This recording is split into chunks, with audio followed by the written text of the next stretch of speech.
All right, sorry about that little technical difficulty. So yeah, as far as what I noticed between your older stuff and your newer things, um, I think I like dirtier, grimier, weirder.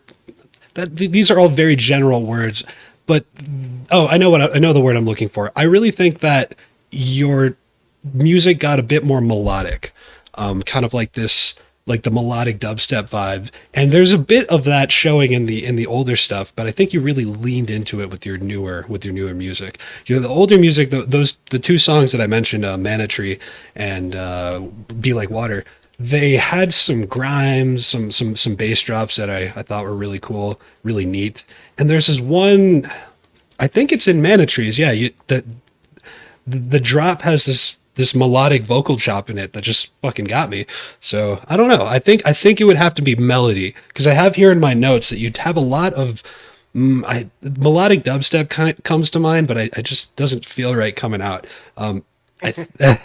There's a lot of melody in the background, maybe generative, and it's got a nice taste to it. And I think I'm really into the heavier stuff, and maybe that's why more experimental stuff kind of caught my ears when I was listening to your page. To that being said, though, I've listened to your Existence mix. What's this? Yeah, my Beyond Existence. Beyond, yeah, I've listened to that. At least 10 times. The whole thing, Okay, man. front to back. I really enjoy that mix. Was that at a festival? Yeah, it was Beyond Existence this past November in Austin, Texas, and I had the sunrise set. I went right on after Super Future. That's what time is a sunrise set at over there? Like 4 a.m. Um, it I was on from 5:30 up until about 7. Oh, nice. Yeah. That's a interesting time to be playing music. It was odd. It was odd. Uh I needed some Adderall. I'm gonna be honest. A little stimmy um, here and there. I am 35 years old and I wake up super early every day, and I'm in bed by, like, 10:30, 11 o'clock at night. So that was tough. I Yeah, needed some help with that. yeah. No, I can't imagine. Well, it's just it's funny having your hours flipped for something you're so used to doing at night. Um, like I remember once I had a oh wow, this is going to be a terrible story. Why don't I ask you about how you DJ? Since I listened to that mix all the time, or when I did, I was listening to it front to back, and the reason I liked it was I know it wasn't all original, right? Yeah, no, no. It's about actually that one was about it's definitely nowhere near as much original as I usually put in my mixes, only because um I don't have a lot of like super down tempo like that. Like, I'm kind of like in the middle of that free form and down tempo, and I just wanted to you know go into a different direction, and not kind of make it very high energy, and because I know, like, Yeti and stuff kind of will have some higher energy stuff for his sunrise sets, but I just wanted to do it a little bit different, so I just used a lot of the inspirations that I used um in the past for that one in particular. Most of my mixes are either 50-50 or 75-25 as far as my originals go, so that was definitely a change up. That's that's very interesting. Cause yeah, cause, I really felt connected when you dropped, I, so one of the Electric Mantis tunes that I'm really Oh into. man. Um, It's a question. Does that guy even make music anymore? nope, he doesn't. We talk, my roommate and I talk about him quite often cause we miss him terribly. Uh, He's so good. he He's really is. good. His last release was 4 years ago. The only thing we've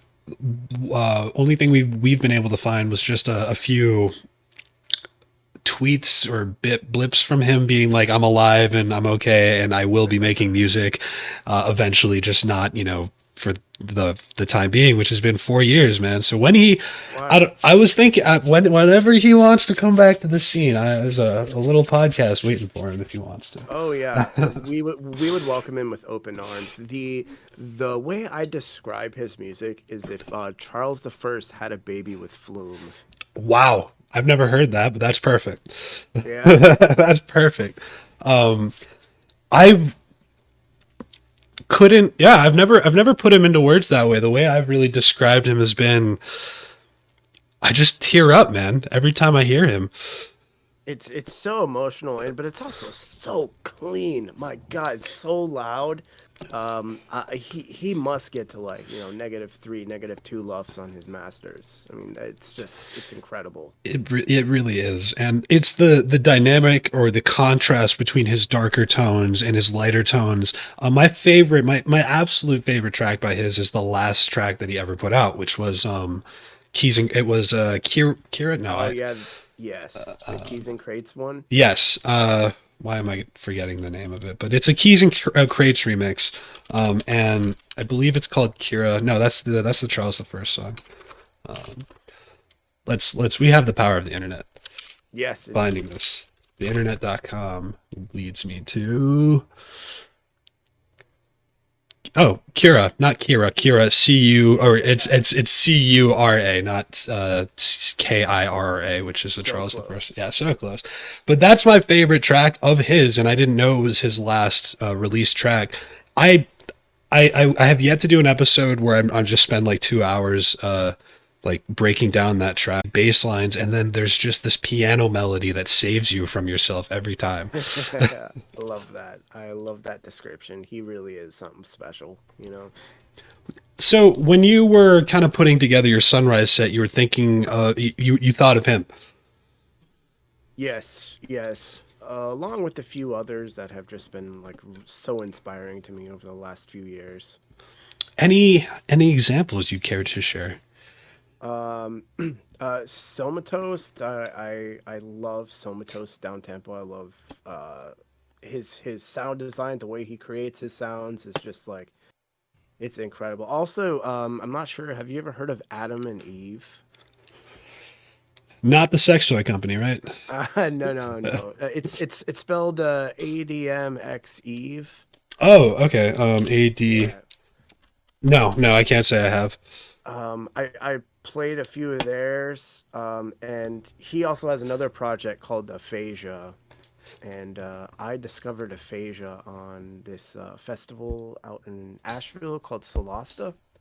And he played during the day. He barely had a crowd, and I was just like blown away by this guy. And then I just kind of just went and researched all of them. I found out he had that other project, Adam and Eve, and then I used probably like 3 or 4 of his tracks in that mix. I did not check out the track list if it has one, so I wouldn't. Yeah, yeah, it's just in the description in SoundCloud. Okay, that's good. Then I will. Oh, glad. Okay, yeah, I'm looking at it now. You dropped some Gladkill in there, Adam and Eve. Yes. Uh-huh. Okay, Gladkill's been around a minute, dude. He Fucking. has. He has. I've never seen him before, and I hardly ever see him on lineups or anything like that. So I have to say, I guess for yeah, since we're on the topic of the mix, I kind of want to talk about your mixing style since I wouldn't say I'm primarily a DJ, but I started off primarily as a DJ and learning how to mix, and then I got into production, which seems to be a little bit backwards sometimes from the people that I've surrounded myself with. My guilty pleasure in that mix is the Doja Cat "You Right" song. I don't know, man. I know I was looking at your page. I'm pretty sure that's got the most plays on your page right now. I think the Eleanor Rigby, the Beatles one, that probably has the most. But My that, other guilty pleasure of that track, yeah, but yeah, I love that one too. yeah. I'm a huge fan of Doja Cat. So my wife got me into Doja Cat a few years ago when we first met. We both discovered Charles the First and Doja Cat around the same time. This was well before Doja Cat blew up. And That's interesting. Yeah. yeah, if you go back and listen to some old Doja Cat, it is she is incredible. I mean, do not let the mainstream appeal fool you. She is incredibly, incredibly I saw the second Doja Cat remix on your page, and I thought this is a pattern. This is yeah. this is. I think he likes Doja Cat. So basically, every year, for the last 2 years, on my birthday, December 14th, I release a Doja Cat flip, and I'm gonna keep doing it. Oh, that's awesome. Yeah, that's Yeah, never would have guessed. Thank you for sharing. yeah, absolutely. And I do a lot of these tracks for my wife. Um, I actually proposed to my wife with a remix of this Trevor Daniel song "Falling."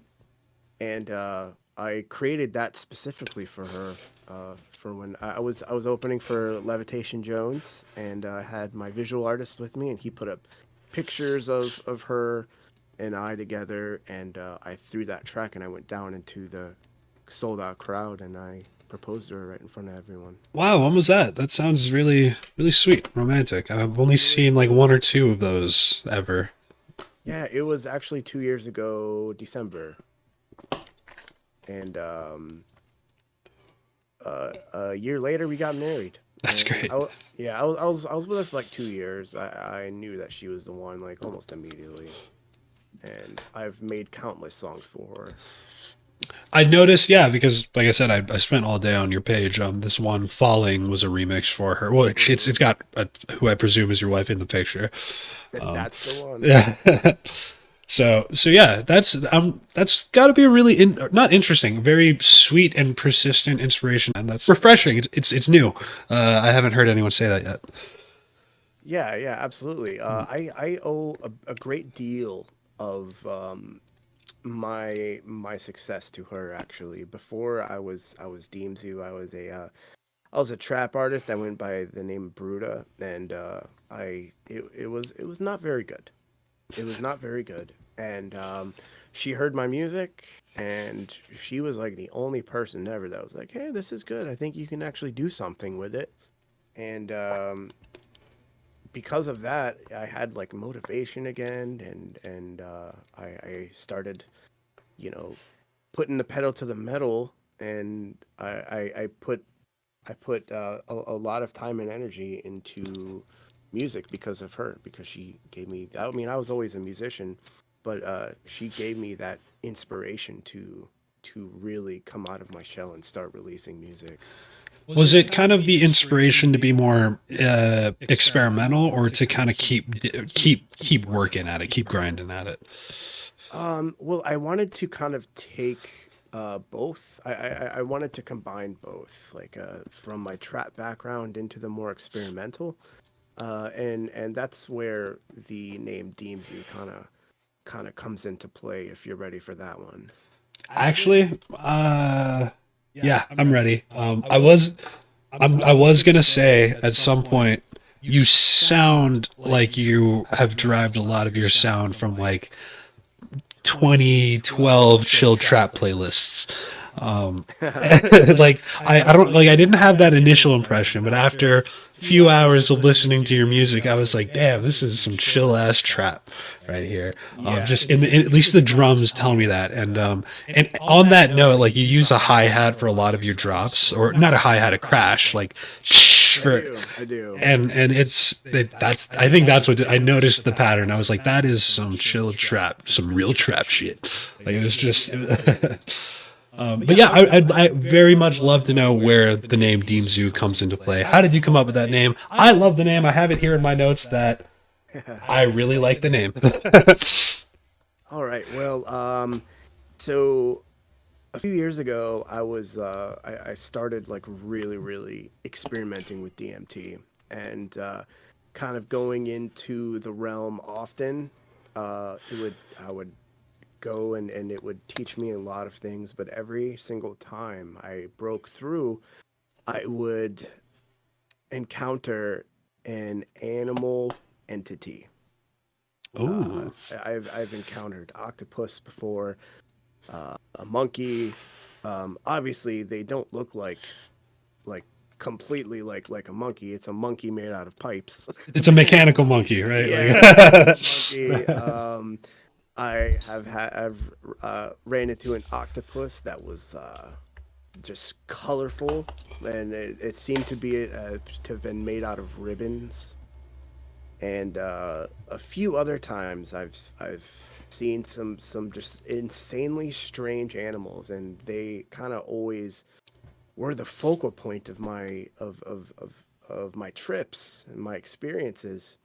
And I just one day I was driving home from work, and I like one of my friends was saying like, "Hey, I got the Deems or whatever," and it just like hit me as I was talking to him on the phone on my way home from work, and DeemZoo, Zoo, and then it just like clicked for me, and I went home and told, and she was my girlfriend at the time, but I told her, and she's like, "Wow, yeah, that actually sounds pretty good," because we were both trying to figure out something that I could rebrand and not be Bruta anymore, And we came across a few of them, and then DeemZoo was just the one that we were both like, yeah, that's the one. I've been learning a lot that recently that my initial thoughts or my initial ideas tend to be some of the best ones.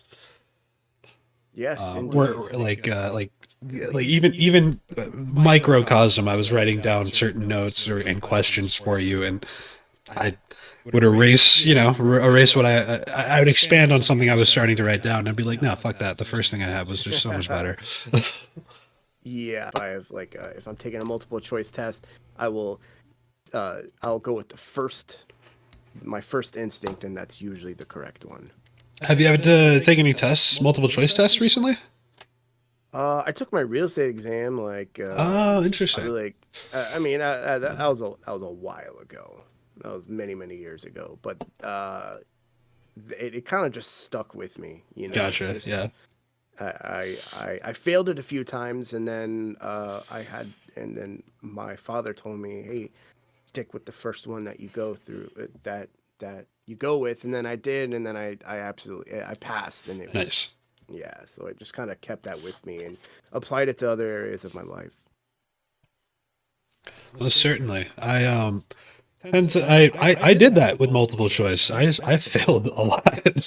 But that was mostly college, where I'm pretty sure they try and fuck you up every single turn. Oh yeah, there's always two wrong answers, and then there's two correct answers, but one is more correct than the other.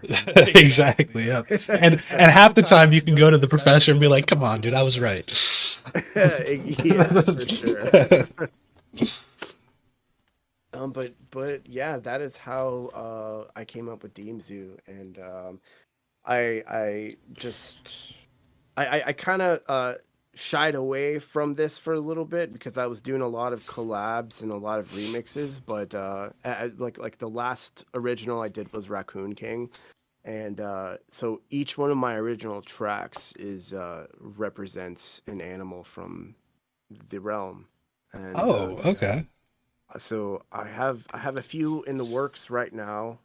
Um, just animals that I resonate with, and I just like to make music about them.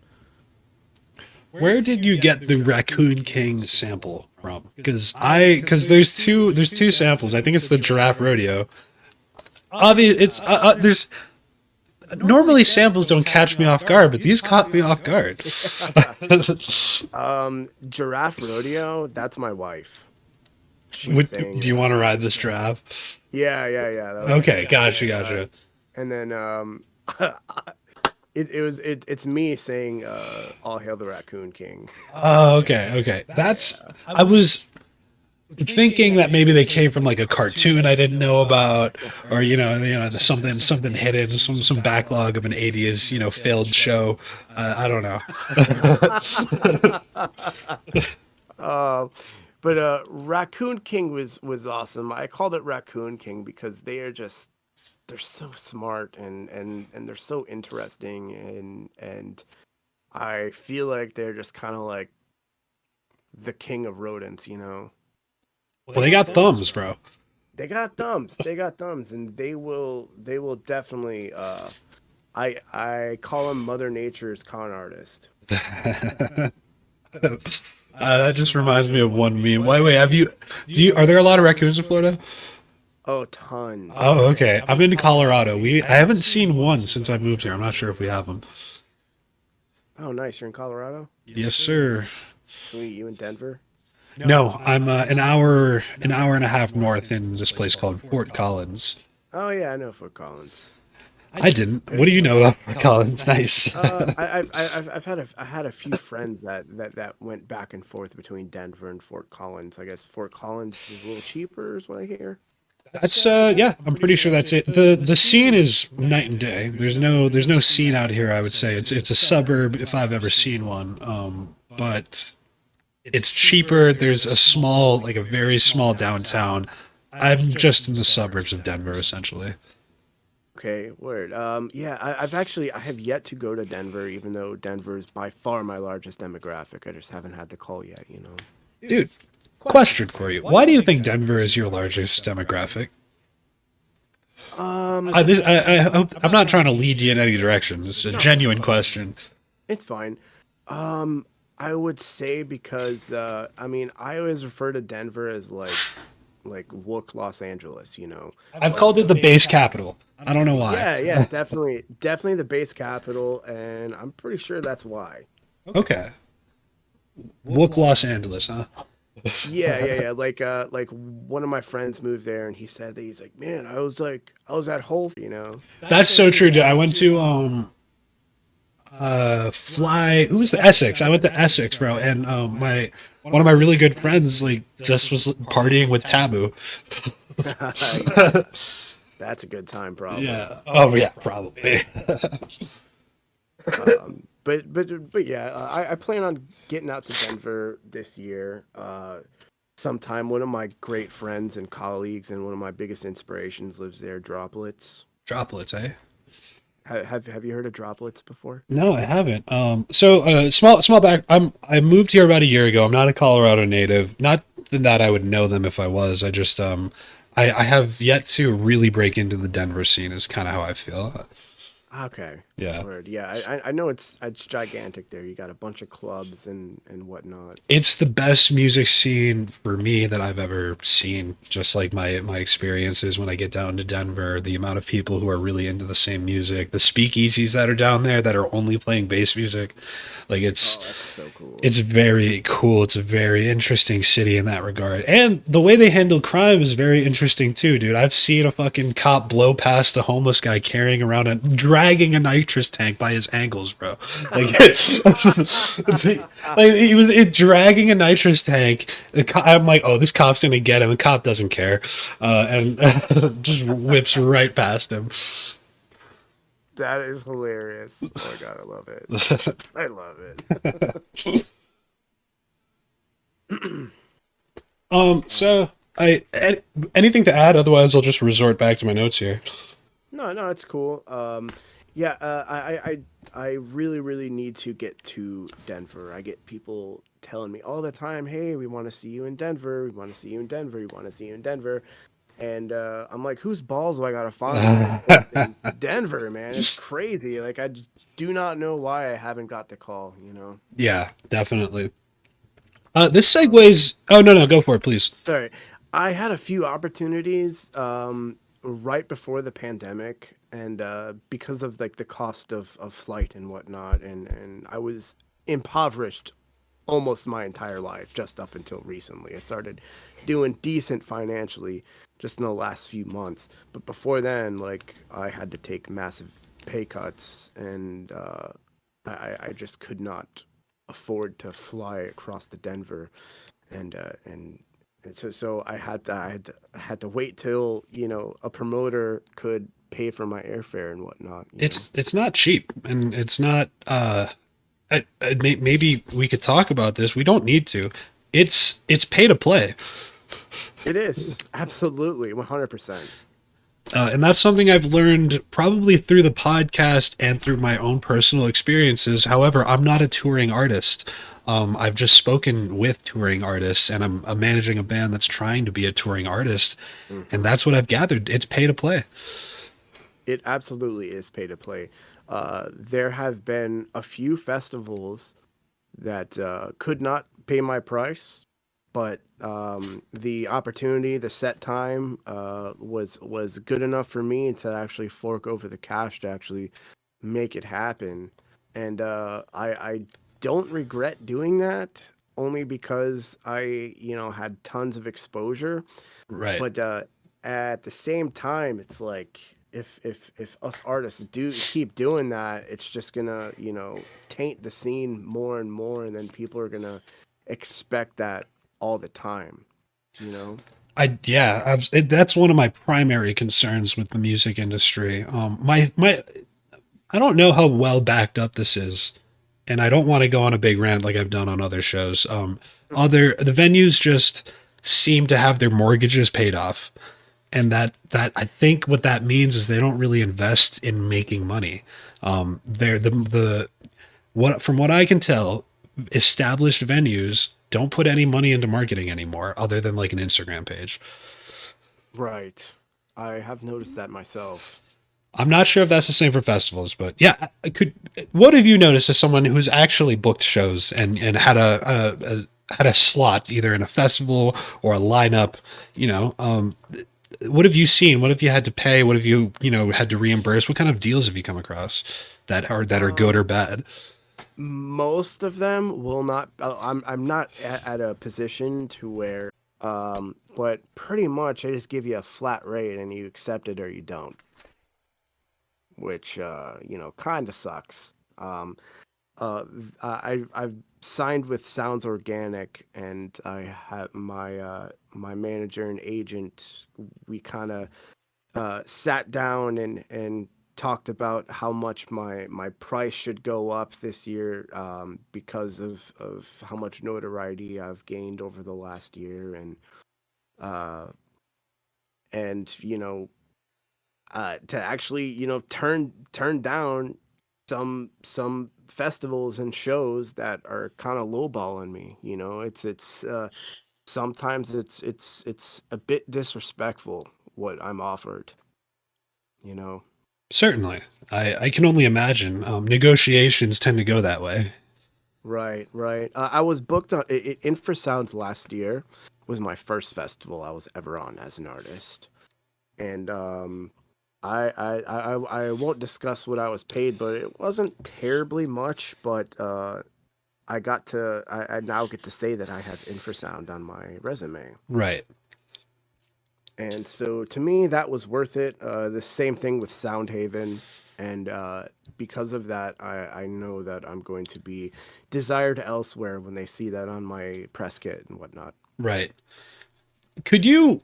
I have a. I'm interested in this. Hopefully, my audience is interested in this, and that's a big hope because I'm not changing the question. Could you kind of bring me into that? What those quote unquote backroom conversations are like, where you're trying to figure out your worth, maybe with a manager, with a booker, maybe like going over not. I don't need specific numbers, but I'm curious to like what being on the radar actually looks and feels like. Even if you've got a team trying to promote you further, and this is all a conversation on how to actually expand this, you're still you Adam are at a place. Uh, I think a lot of producers are kind of clawing for.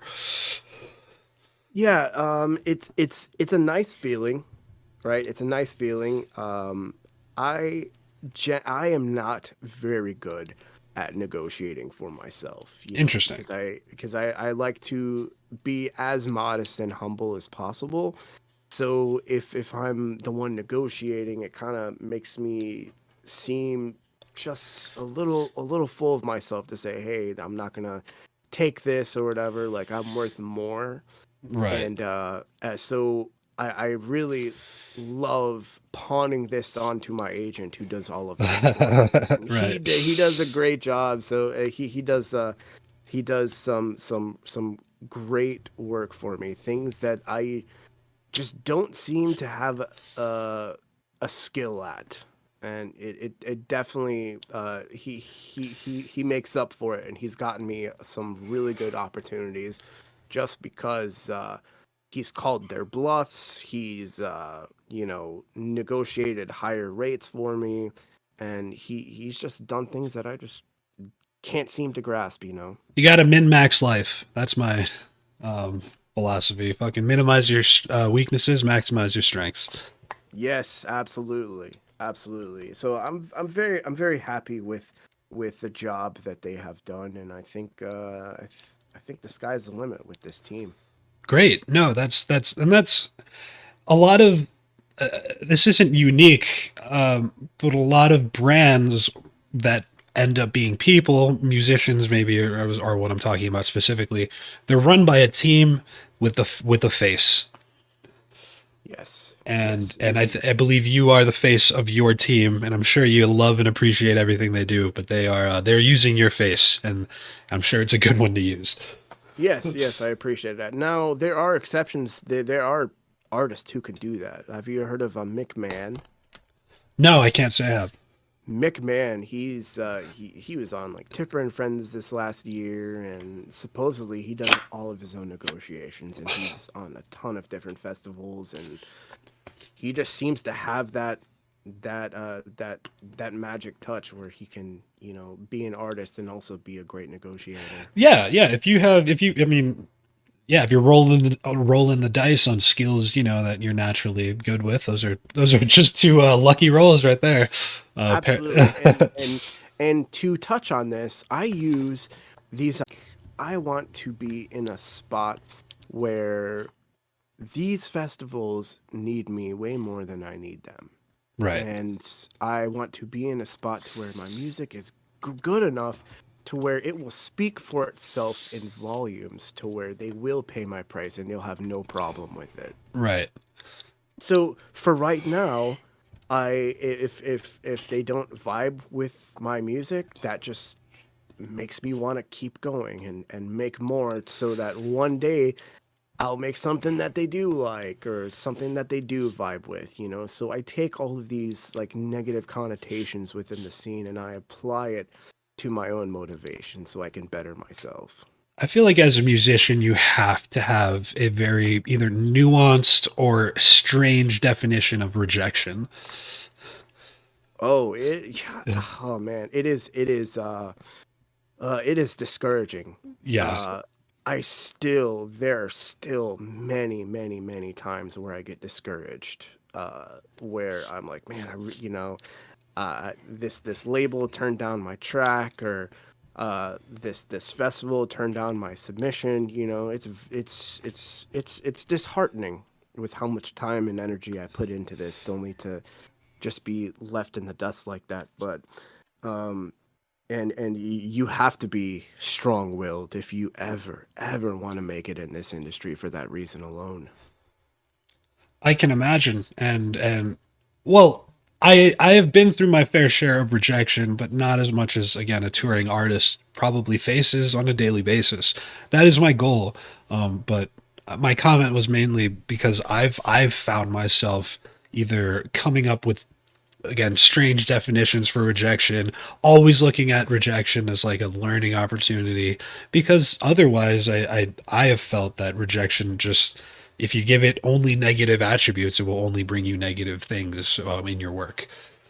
Yes, absolutely, and people will also notice that because I'll see a few of my colleagues who will express um, their distrust in the industry, and they'll express their anger on social media, and that's just not a good look at all. Right. I I doubt it is. Social media is a different beast that we can talk about. Just I don't want to touch on it too much yet. Yeah, absolutely. Um, so so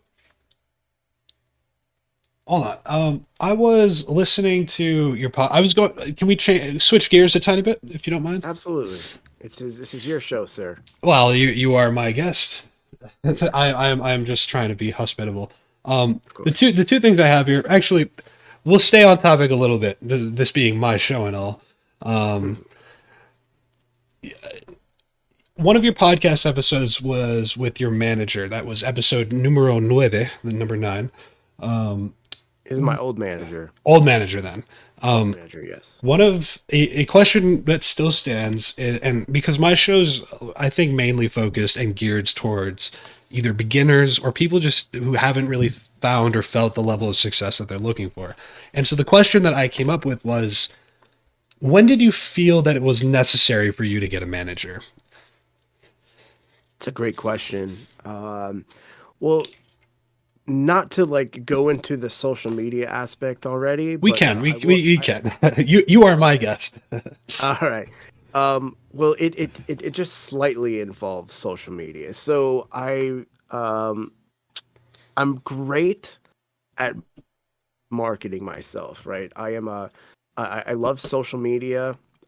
It's absolutely an addiction, and I did everything on my own. You know, paid Facebook ads. I did all of my own graphic design and you know even like sharing memes and stuff just so I could get traction to my pages and whatnot. Like even outside of music, and it was it became unhealthy. It Yeah. became unhealthy for me to be constantly doing this, constantly connected, constantly online. And I was then like, you know, I need some help here. I need to take a step back for my own mental health. And I'd like who believes in my project, someone who can, you know, find me opportunities that I don't have on my own. And that's when I realized that I could really, really benefit from a manager. That makes a lot of sense. And it's cool to see that you have. I have a rather unhealthy relationship with social media where I don't where I love it, right? Probably in the same way you do for all of these great reasons that I could name. You know, it helps me connect with people I haven't seen in years. I love sharing in real life. What's wrong with sharing in the digital world? You know, it's hard to feel overzealous in that sense. But Absolutely. it's very it's evil, and I always, you know, the algorithm is just what looms over me. That's my dark stormy cloud right there. Oh yeah, it is super evil, especially in today's climate with like politics and COVID and whatnot. It is rough out there.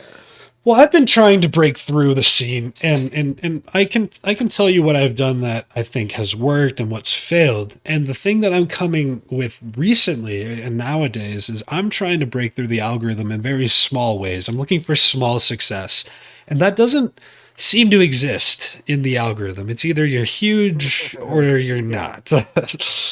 Yeah, that is an understatement, my friend. I have Facebook and Instagram will not monetize me, strangely. Weird. Yeah, it's because I've been banned so many times. I've been banned from Facebook like a crazy amount of times, and it's usually things that are like completely taken out of context. Uh, Oh, for like and posts and shit? yeah, Whoa. Oh, I thought like maybe it was like copyright or something. That's intense. yeah, no. It'll be things like I'll be sarcastic in a post, you know, and then the Facebook algorithm will go and flag it as like bullying or something, you know, Gosh, as and yeah. it's not even close to bullying. Yeah. And and because I've been banned for those times, like I'm constantly under the radar and I'll get banned for the dumbest things.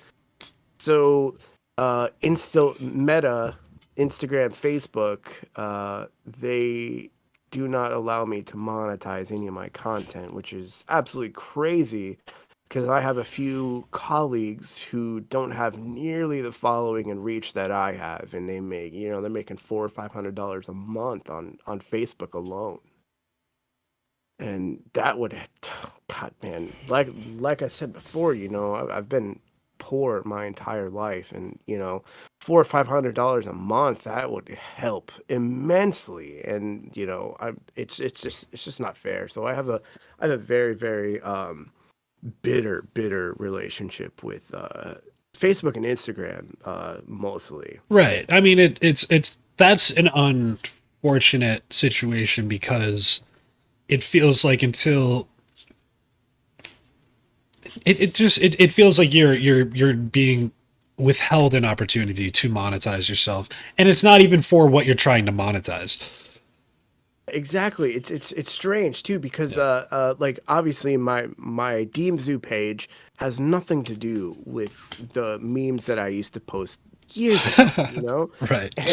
And I've had a few of my posts go viral on my DeemZoo account, and I have like nothing to show for it. It's pretty sad. Right. Well, on the on trying to put a positive spin on things, a lot of times views can be used as currency. Yeah, oh absolutely. Not to, Absolutely. I don't want to overstate that. Don't try and pay for your rent with YouTube views. Anybody listening? However, I really think that there are a lot of situations in the music scene, in the art scene, where all you have to do is show someone a video that's verifiably has 3 million views, and they're on board. Yeah, yeah. People will treat you differently if they see that you have like, you know, X amount of followers and whatnot. It's kind of weird. It is extraordinarily weird, especially for a fellow psychonaut, where we just kind of dive into our Dude, heads. this is another thing. It's funny you said I openly talk about psychedelics. I feel like I may be on some sort of shadow ban list because of it. That's interesting. I'm a psychonaut. I don't post about it. Maybe because I'm afraid of what's happened to you, my friend. I don't like to do things out of fear, but I can't confidently say that I'm not posting my opinion out of fear. Like, Yeah, yeah, yeah. yeah. Dude, speaking of which, okay, this is just a little PSA to anyone who knows me and my project. Just because my name is DeemZoo does not mean I want to buy drugs from you on Instagram. Yes. Oh my god, dude. Yeah. Like the best case scenario for that is, or the worst case scenario for that is that you already have a plug. Yeah, exactly. But like, I don't understand the balls that these guys have putting all of their stuff on in their stories Oh my god. and dude, like, come on, Wait, be smart about it. wait, what do you mean? You mean you found people trying to use you for either advertisement, or they're just going to your, like, what's going on here?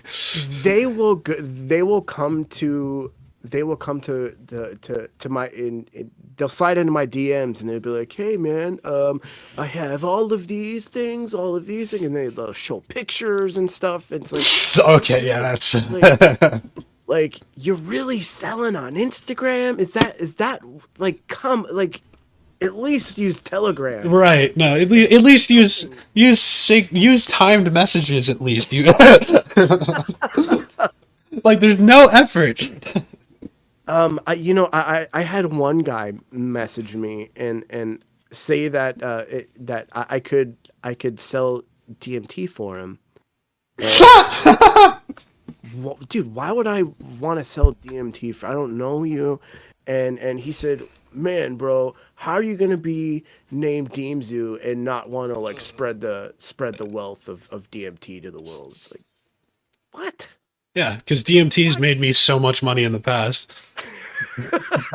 I know, dude. It's like it's I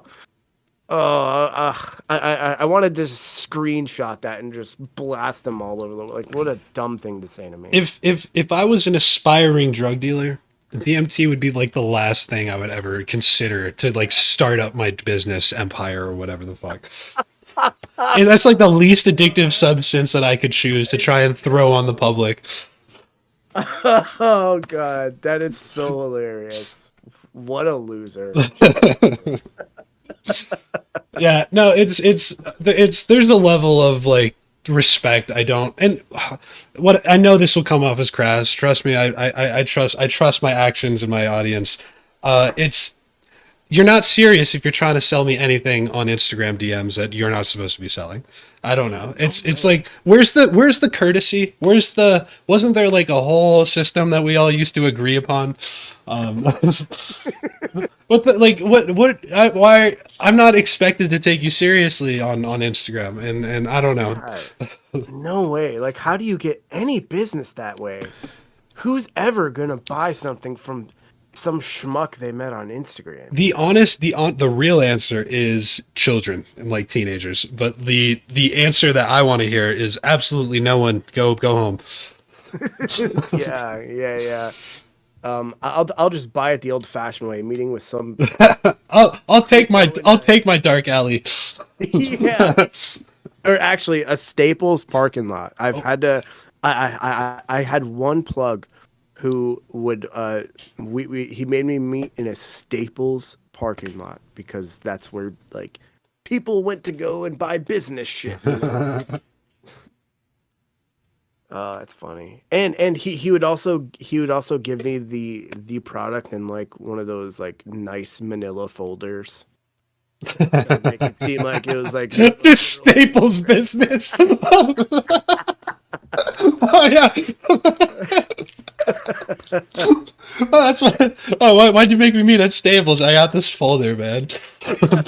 Here you go, bro. That's the stuff, man. Do you want a receipt with that too? Oh man, that's funny. I plenty of parking lots, but no Manila folders. That's great.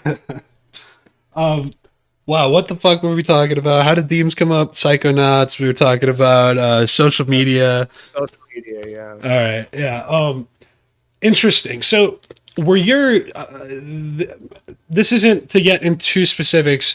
Were your posts about kind of free thinking and psychonaut stuff, or were they?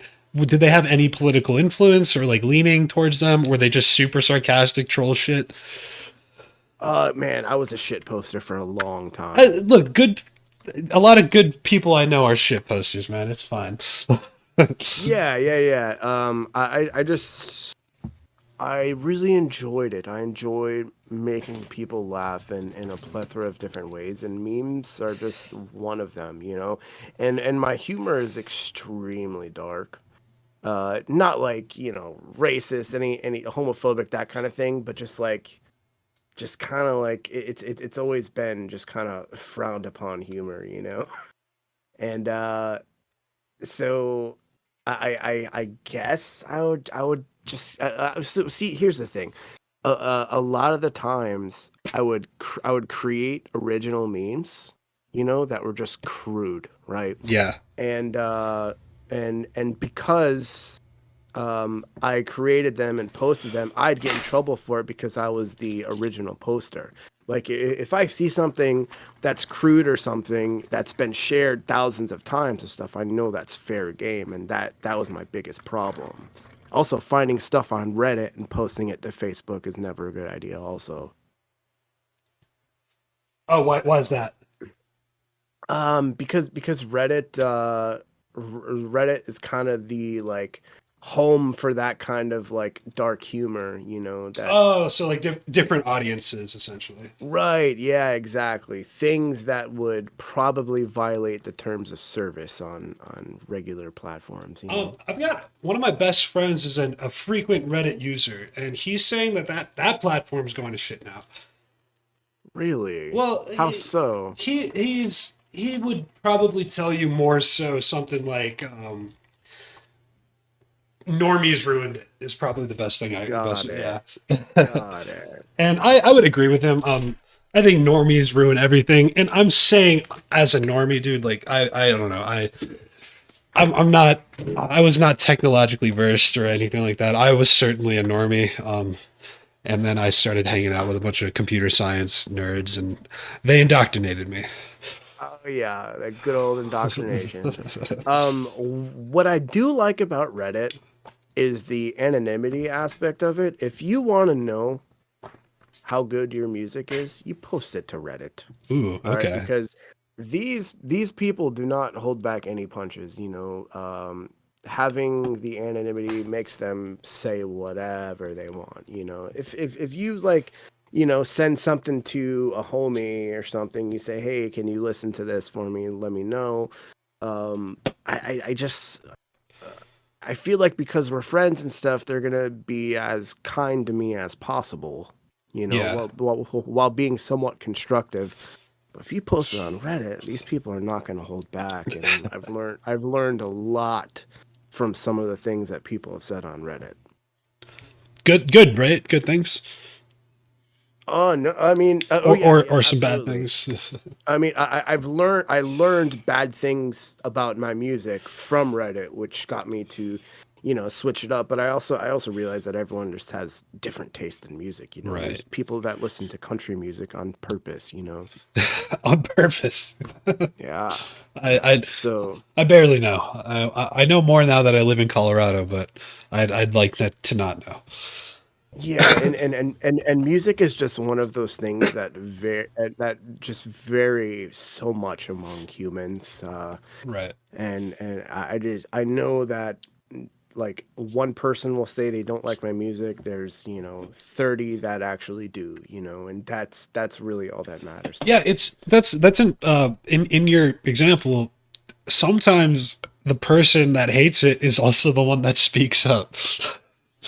Yeah. And Yeah. I find that funny because a lot of times I kind of work off of the no news is good news operation, and I don't know. I assume I'm of offending anyone's ears, but in Right. business, I feel like that's what I've learned.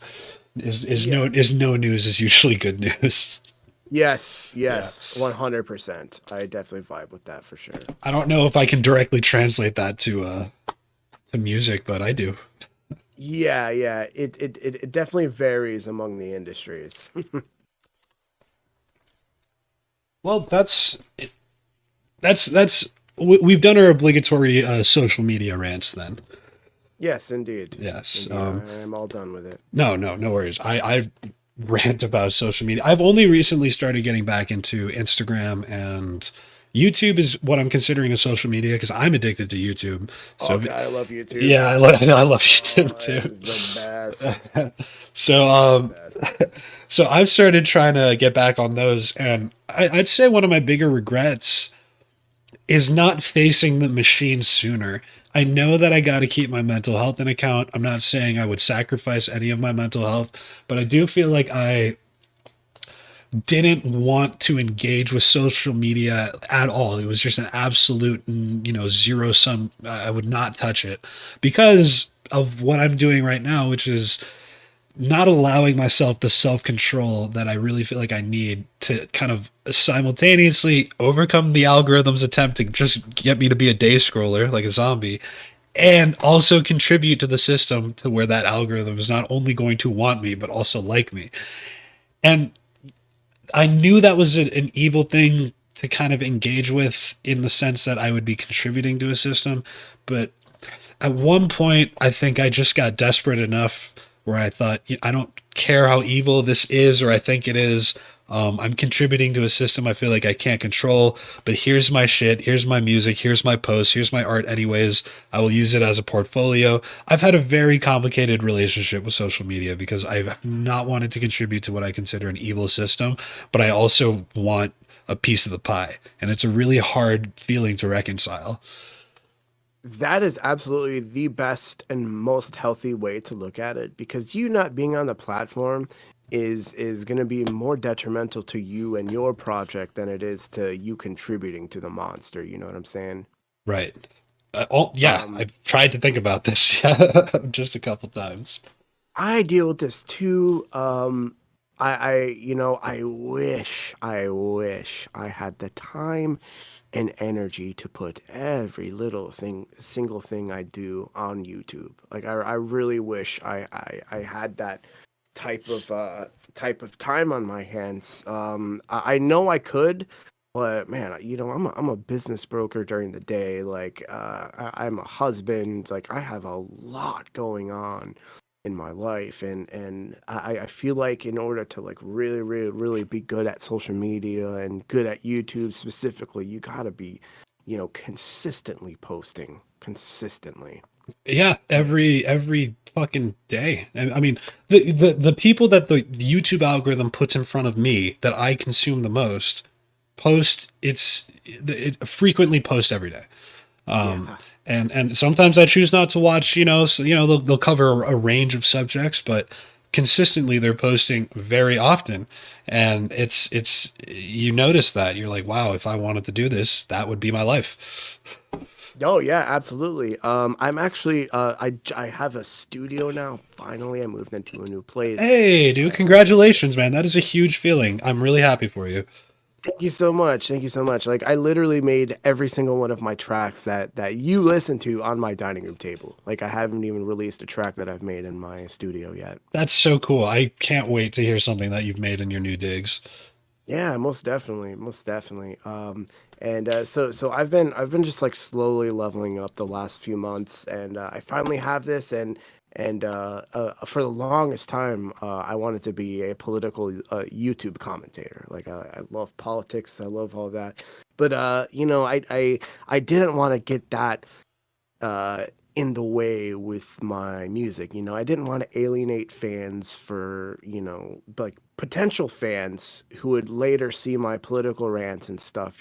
So I kind of backtracked on that, and I just kind of just have only been focusing on my music persona. But if I wasn't a business broker. So one of the funny there's a couple things that come to mind. One, I've considered being a political commentator, not in serious, well, full seriousness, just kind of like Mhm. I think I could do this type deal. Um, and what that kind of reminds me of is two things. One is an experience that I had not but 7 years ago now. Damn. Which was when Trump got, it was the 2016 election, right? And Mm. obviously that was a big election for everyone from the U.S. of the world, I guess. Oh yeah. Uh, and the thing, I was pretty young. I must have been eight. Wait, oh yeah, I must have been 18. So I was 18 years old, and I was on Instagram, and Grammatic. I remember I didn't have a political dog in the race because I was Okay. eight. I was 18, and Right. Grammatic posted on his Instagram. He said, "If you're a Trump supporter, don't bother coming to my shows." I I was not a Trump supporter, but I've never gone to a Grammatic show since that. I was. It felt so out of place. And Grammatic, dude, I love Grammatic. I love his music. His new music still slaps. I don't know what to say about it, other than that Instagram post made me hate his online personality. Essentially, Right, right. Yeah, that's a huge thing that I have always kind of shied away from. There are a few instances where I did make some political points, like uh like like I don't care if I have like racist or homophobic fans. I don't like I don't want them, right? So I would, and this is not necessarily a dig at a specific like politician or whatever, but you anyone. know, yeah, yeah, exactly. So there were a few times where I was well. One thing, I am very, very, very outspoken. As far as like gay rights. All right, my mother is gay, and I always stick up for them, always, and I don't care what people think about that. You know. And so Certainly, there are a few things that I will not shy away from, and that's one of them. right. But other than that, like I do not like talk about Trump. I don't talk about Biden. I mean, I do in my own time with my own friends and Yeah, whatnot. But in your own circle, as everyone's entitled to. right, because I am I do lean a little more left than most people, but I have plenty of right wing friends that I know and love that love my music, and I aim to keep it that way. I do not want to alienate them. That is a value that I hold close to my heart. I don't. I view music as a unifying medium, and because of that, often injecting my politics, they just don't work in that medium. Even, Dude, like, that is it's such a good point because whenever I'm at a festival and I'm just like in the moment, all right, all that bullshit it's not even in my mind, right? It's like I'm sharing space and vibes with everyone, and like at that moment I fucking love everyone, right? And everyone loves me. And it's like one of the only times that we get to escape that bullshit, you know? So you have to separate that stuff, you know? Music and politics, in my personal opinion, they just do not mix. I don't think they mix either. And even, well, this is a great segue. Do you have any early musical inspirations? Like, I do kind of want to make a slight distinction between dance music, EDM music, and like just older inspirations. I feel like EDM, I've asked this question enough where everyone makes a distinction. Sure. Yeah. Yeah, I do. I was a metalhead forever before I like discovered electronic music. I predicted this. Okay. Metal is inherently political a lot of the time. Yes, it is. And the problem that I have with current day politics weaning its way into music, it's so on the fucking nose. Tom McDonald. McDonald. I think he's got good flow. I don't mind the beats. I think I even agree with some of the lyrics. I don't like the lyrics. I just Yeah. they're so on the nose. They're so directly like applicable to things that I've experienced where it's I used to really enjoy metal, System of a Down. I still love Tool. I still love System of a Down. I mean, System of a Down's their album, like what their second album was called Pirate This Album. All they talk about is the war in Armenia. And like I love it. I'm going on a big rant. I'm not even giving you a chance to talk. I just No, think it's it's cool, dude. interesting how I we kind of talk about keeping politics out of music, kind of explaining how we both agree that it doesn't work. But I also hold this opinion where I'm like, this music, like System of a Down, very political. Yeah, same with like Rage Against the Machine and whatnot too. One of the big distinctions I think is there's not a lot of lyrics in electronic music, Yes, and yeah. so when Tom McDonald, lyrics are everything to him. Rage Against the Machine lyrics are the main focal point of that music. Same with System of a Down and whatnot. So, they have a lot more opportunities to incorporate their political biases within their music, more so than we are. That's a very good point. I've always not always, I've thought about this distinction because I've noticed that and I always thought that samples were kind of the weird way to break that. Maybe I don't know, you could call it a shortcoming, but I don't really think it's just Right. a certain, yeah, it's just a difference, not a shortcoming. And so I think I heard Elite. Oh my god, I heard a song by an artist I really liked where it sounded like they were using a Biden sample.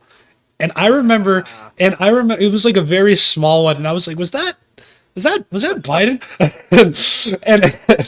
and it wasn't like him saying anything offensive. The exact quote was, "Sometimes we think," which is very general, very bassy, right? And I just remember thinking, like, was that a political insert? I don't know about this. It's funny you say that. I heard this one song and they used one of Biden's gaffes. So it was like him talking and then he just like forgot what he was talking about. And then it went into the drop. Oh god, it was Boom, boom, boom, boom. that killed me. See, like that to me is perfectly acceptable and hilarious. Completely agree. Completely agree.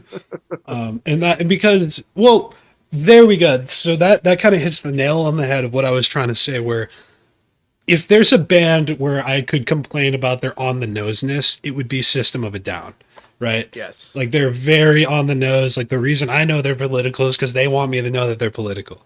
Yeah, absolutely. But the music that I mostly gravitate towards, and the stuff that is generally acceptable as political, is the stuff where it takes you fucking years, months or years to figure out. Where you're listening to this one song, or like some lyric gets caught back into your head, and you're just like, wait, what does that? Wait, I can apply that to what I'm doing today, right now. Oh shit, that's that secret. That's what has always made music special to me.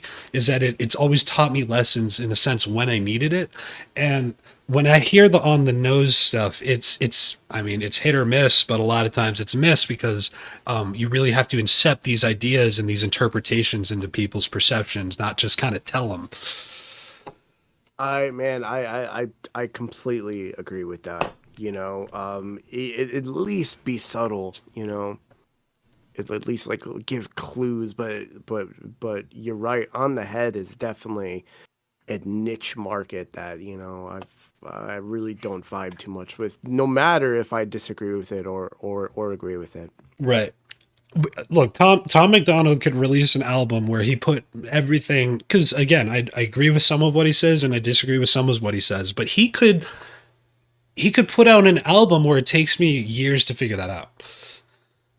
Yeah, for sure. That's definitely common among the rap game. There are some rap songs that, like you said, like I'll listen more as someone older who lives through a very similar experience, and I wasn't privy to it back then. Right, but it spoke to you back then and you just weren't sure why. And I think Exactly. getting into music because it speaks to you and you know exactly why is kind of what I'm avoiding in this example. Yeah, Is I can is definitely see that, and you are smart to feel that way. Thank you. I won't accept the compliment, but I'll listen to it. Um, all right. Well, I'm just reading lit. I say that when I'm looking at my notes, trying to look at. Question, Brav. How old are you? I'm 25. You're about 25. You yes. sound older. You sound Really? older. Yeah. I appreciate I don't that. know what that means or how that means, but you sound older. Oh man, I appreciate you. If You it's experience or I don't know, whatever it is, thank you. yeah, you do not sound 10 years younger than me. Really? Okay. You don't. When you said you were 35, I have a lot of older friends. I don't really think about that so much.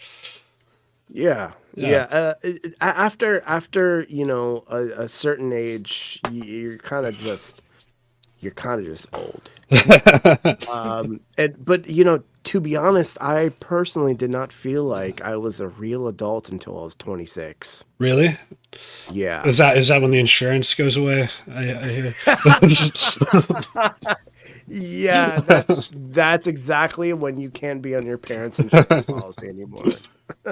No, it was just like like I just before that I made just horrendous financial decisions that I'm still paying for today, and I didn't listen to any of the advice of my dad or any of my other mentors in life, and I was just an immature kid even when I was 25 years old. I So I know the feeling, but thank you for the compliment.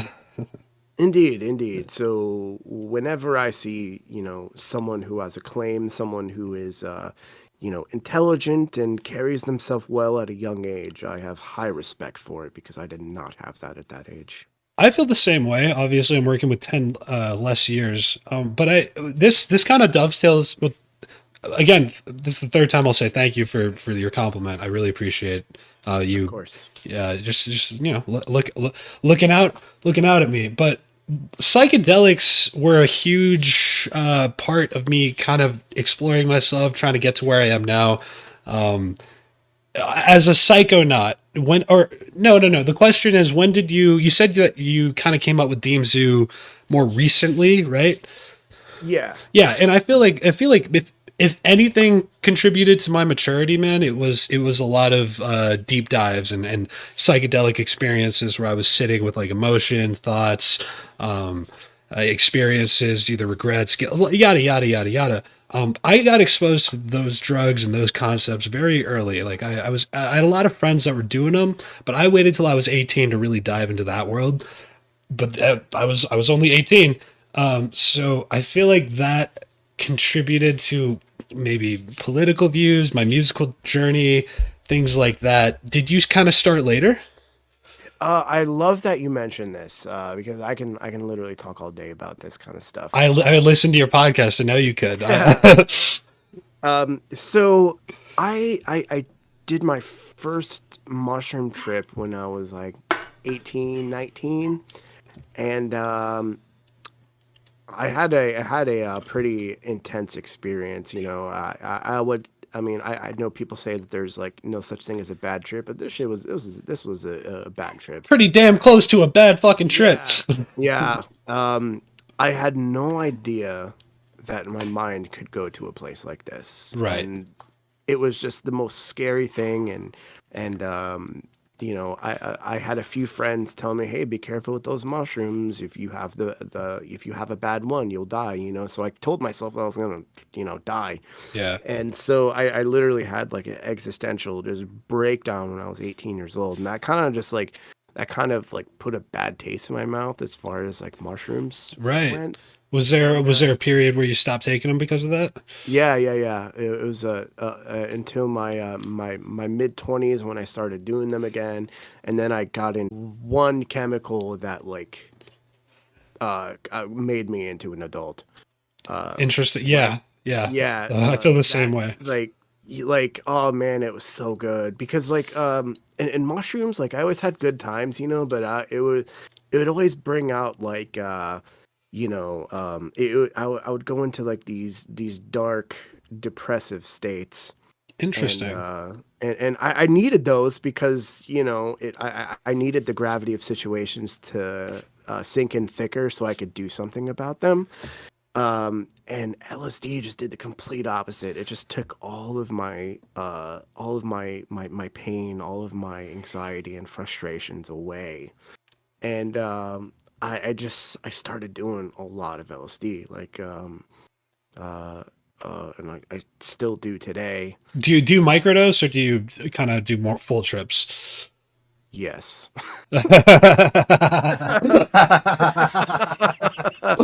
Same, bro. Yeah. Um, my wife and I, we we love it. My wife and I, we are 2.5 years without a single drop of alcohol. Okay, yeah. And one of the things we kind of just like we stopped drinking and we started tripping more, and it has like enhanced our life significantly. Right. And it's helped our relationship immensely. We can just like we will get into these states where we use it as therapy. Certainly, where certainly. I where hope. where we yeah, where Yeah. we can bring things up to each other that had like with no ego, so there's no fighting or anything, but we can bring things up to each other that would otherwise be kind of just like stuffed down and not being able like not hurting, like not wanting to hurt each other's feelings and whatnot. Right. But when we were in these states together, we would just break through these like relationship plateaus, and it's just like it's become a staple of our life and our relationship together. I'm very happy to hear that because I haven't started doing that more in my relationship, and I've been meaning to because psychedelics have always been a very. I mean, since I was 18, I really dabbled, and because of that, I took what I learned from them. And personally, I always thought that there was a lot to be learned from them. So I'm very happy. One of the biggest reasons I'm sure you resonate with this is the reason I got into the EDM community, the festival community, was not because of the openness with people using them, but because of the conversations that were able to be had around them. Oh, of course, and of and, course. and and kind of being able to talk about like realistically what we know it does, realistically how it makes you feel, unrealistically what it makes you do. You know, it's like it's a very it's open, it's scientific, like straight up, and it's also healthy. It's not stigmatized, which I've heard you talk about on your show. I feel the exact same way. You and I share a lot of our drug opinions, Yes. just based off of watching your stuff, and it's a mature conversation as opposed to stigmatism, which has really only hurt any conversation at all. Yeah, yeah, Yeah. absolutely. Um, I focus a lot on harm prevention too, because these I say I trip often, and a lot of the times I like to think that I'm using them as tools and not as just an excuse to get fucked up because I don't right. drink anymore and whatnot. Yeah. It definitely helps with social situations, like if I'm gonna be at my niece's 4-year-old birthday party, I'm just gonna take a half tab. Yeah. Yeah. um, but like whenever we go out to the club or something, like my friends will all be drinking and stuff, and we'll just take a full tab, and that's Yeah. really all we need to like be on that same level. I remember acid for me did help me in certain social situations where I felt like I was riding a wave, and not in the way that you feel like when you're, buzzed and talking. It was very much like, oh, I know everything that's going on right now. I can Yeah, and hyper aware. yeah, you're just hyper aware, like pupils are fucking closed down, like just Hmm. needle points, and you're just hyper aware. And it was interesting because I made some incredible friends while I was fucking whacked off like a tab and a half, probably, and like I'm meeting these people for the first time, and going back, like I'll tell them, like, the first time we met, like I was on a lot of acid. They don't know that. I'm proud saying it because apparently I handled my stuff well enough, and to make a really good connection with these people. And it's also not like alcohol where even if you misspeak, or like, something doesn't go as smoothly as you hope it does, you're in an elevated state, not a depressive state. So it's kind of like Exactly. things are just happening at a higher rate, not at a slower rate. And I don't know, it just gives you a bit more.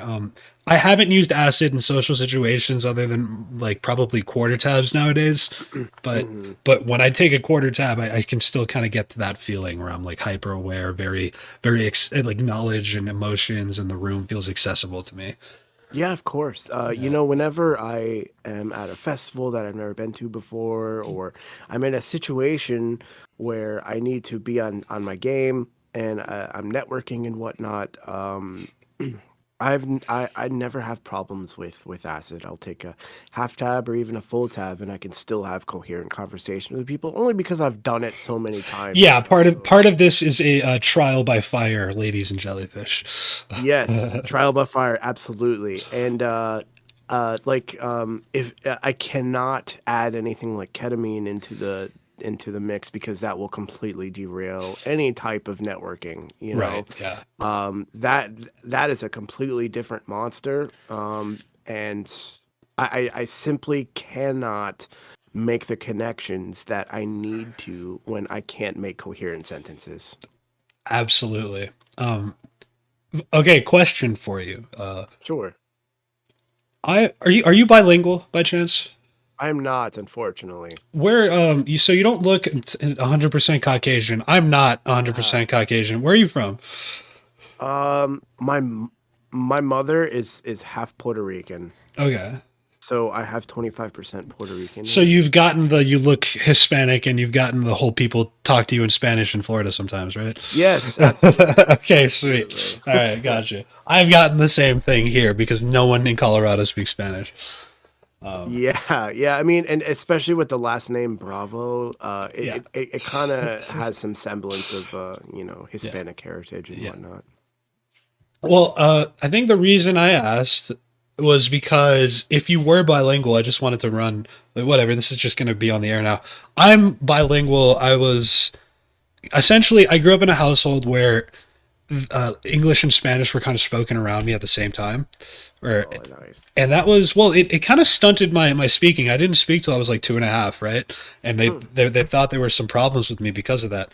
However, whenever I take a big, not even a standard dose of LSD, that just comes right back. Like my speaking kind of is the first to go. It's kind of interesting. Like my words just kind of they just kind of blend into this single dictionary that I'm like picking from, and it stops becoming like one language versus the other. And because of that, speaking on a heavy dose of LSD is very difficult for me. And I only brought up, I just wonder if it has anything to do with that. Micro doses, quarter doses, even half doses, I can control it a bit more. On a full anything that's 100 micrograms or close, I don't speak, bro. It's all just like me doing things to try and get my thoughts out and like writing shit down on paper.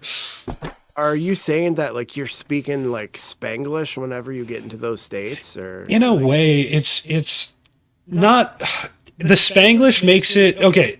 I said I kind of all of the words that I use just kind of become like they're right next to each other. So yeah, it's Spanglish, but it's not useful Spanglish. It's like Spanglish, but I use the word that I shouldn't be using in Spanish for this one sentence.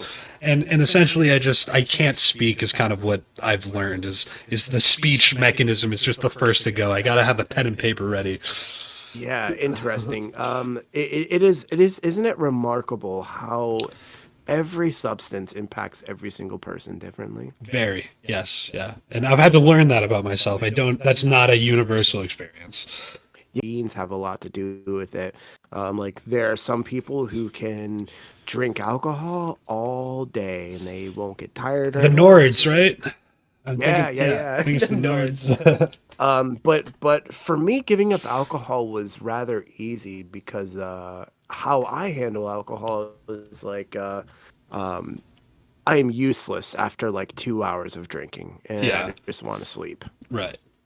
And Most people like, do that or like that. Not I know there's functional alcoholics, but I feel like most people generally don't do much after 2 hours of drinking. yeah, yeah, yeah. I Yeah, mean, you can do things like Adderall, cocaine that will help you yeah, drink longer, but man, it's just, guys, it's poison. You know, I'm not yeah. sure if you're a drinker or anything, but it's never ever been a good chemistry for me. But I don't knock anyone who does. You know, it's just another vice, and it's just not for me. You know, just One like of LSD is not for a lot of people. Did LSD kind of help your sobriety journey, or kind of maybe push it along? Was where okay? Did you Yeah, have a it trip where made you it kind of thought I'm feeling differently? Or you drank alcohol on a trip and you were like, oh, I kind of feel what this is doing to me differently. not. I mean, it helped in it. So my wife was the one who had the the big issue with it. It would make her not herself and whatnot, and because it was never really a big issue for me, I knew that the best way for her to give it up is if I gave it up too. Oh So yeah. we did, yeah. So we just did it together. We did it together, and we used mushrooms and LSD to help us get through it, and we haven't looked back ever since. We don't even crave it anymore. That's great. I that's a very awesome thing of you to do, especially when alcohol is not your primary drug of choice. It's you can kind of take a step back sometimes, especially for other people. When it comes down to other people versus drugs, I choose people 100% of the time. Oh yeah, a hundred Yeah, percent, yeah, 100%. It's very eye opening though when you step away from alcohol because you realize that there's an entire subculture that's surrounded by it. You know, even at some of the networking meetings of professionals that I go to, like even like your most prestigious doctors and lawyers who might be in this group are talking about how it's 5 o'clock somewhere. You know, it's just kind of yeah. ingrained in all of us. You know. Right. That is certainly one of the. I'm a very social person, and I think with that last statement I made about choosing people over drugs, that I think is the blurriest with alcohol. Right. Absolutely. Absolutely. Because everyone drinks, man. Right. Like it's so crazy how it's one of the most detrimental, yes, yet it's the most acceptable. Popular, accessible, like all of the above, essentially. Yeah, yeah, absolutely. Not to switch topics on you here, but one thing LSD definitely helped me with was becoming vegan. I'm not sure if you know this about me, but I've been vegan for the last 3 years. Well, it's how could I not? It's vegans on your SoundCloud. No, I'm not. It's not. I don't. I wouldn't. I wait. What? It might be. It's on my Instagram. It's on my Facebook. I'm not one of those outspoken vegans, though. You know, if someone wants to have a conversation about it, I'll absolutely talk. But I'm not like, I'm not trying to convert the world. Oh, Right? I used to be. I used to be, but you know, this is a journey that has to come from within, and I don't knock or judge anyone who isn't a vegan. I understand how fucking hard and inconvenient it is to be a vegan in our society. yeah. Um, and it's also, it's if you're poor, it's also extremely hard to be vegan.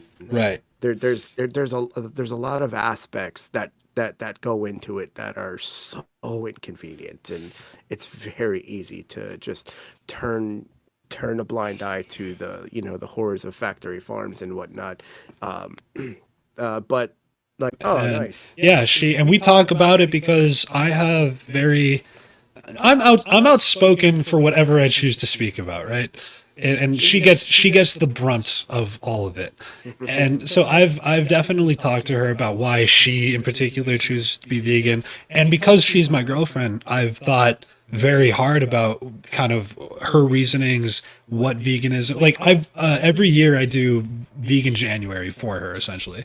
Oh, And nice. this year, oh, did I fail? Right. Very, very hard. Just on my face, I fell.